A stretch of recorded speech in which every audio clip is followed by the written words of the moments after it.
TLDR, the game's great because you can play it, and here's what I mean by that. Most games have a set of missions which you have to go through in order to progress. There's nothing wrong with that on your first playthrough. After the first run where the novelty wears off, those same formerly interesting missions become a boring checklist. To get what I mean, just look at McNamara's missions in Fallout New Vegas. On the first run, they're really cool. They show off how far the Brotherhood of Steel can reach, all while still being in the shadows. But after that first time, those same missions become tedious. On my third playthrough of New Vegas, I was bored out of my mind walking through the Brotherhood's questline, because I already knew where everything was and how to get there. An even worse example would be the boring fetch quests that infest basically every game, and do nothing but pad out the runtime and make me regret my financial decisions. But Fear and Hunger doesn't have that. There are no missions that you have to do. Hell, I'd even go as far to say that there are no missions in Fear and Hunger, at least in the traditional sense. All you're given is an explanation of why your character chose to go to the dungeon, and everything else is entirely up to the player. The game lacks pointers or a menu displaying where you're supposed to go or do, and I think that works really well in the game's advantage. Anytime the player comes across something interesting, it feels more personal, more unique of an experience, because you went there out yourself, out of your own volition, instead of following a quest marker. It also makes the endings feel more impactful, since everything is up to the player. The game explains nothing, so everything is your fault. Not to mention how rewarding it is to put things together yourself, how it feels to enter the ancient city using nothing but your own intuition. There aren't any moments where it feels like the player is being held along. No moments where it feels like the game is trying to force you to see all the fun stuff instead of just being fun and letting you find it yourself. No moments where you have to spend 40 minutes looking for some random item to complete a fetch quest. The game just sets up the rules and the player can just play. But other than player agency, there are a bunch of other reasons why the game works so well. For example, the difficulty. The difficulty in Fear and Hunger isn't only to punish the player for making bad decisions or to encourage them to playing smartly. It does do that, but it also serves to back up the setting.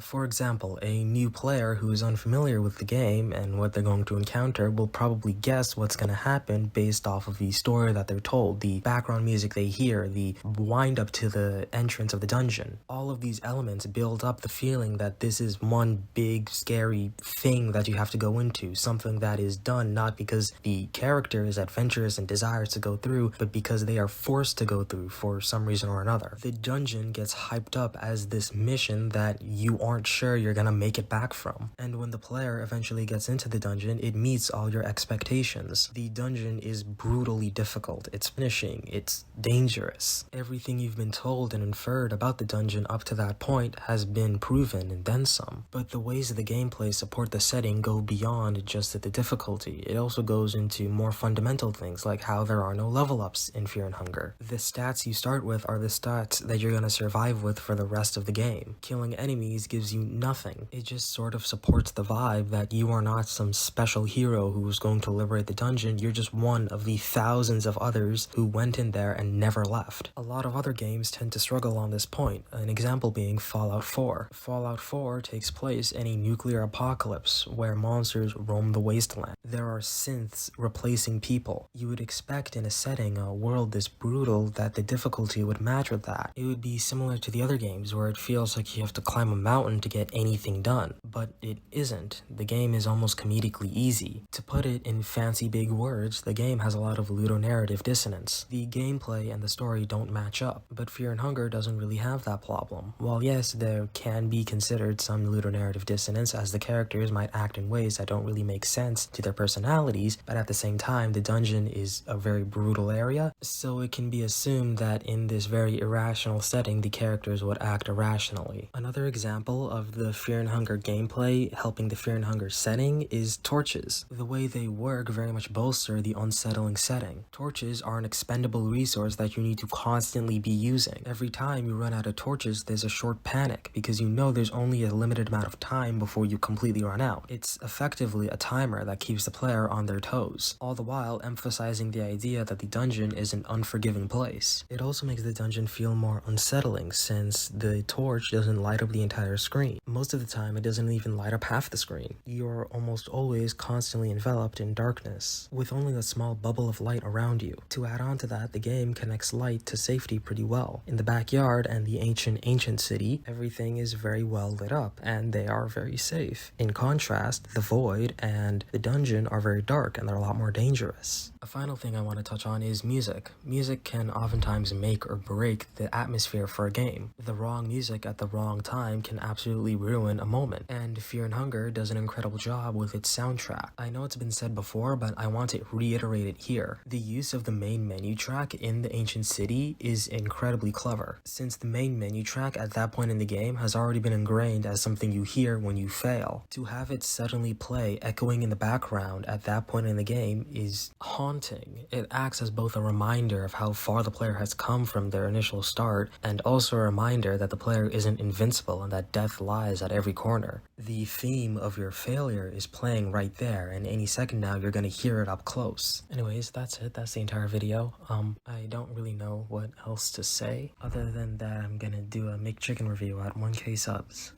Okay, later.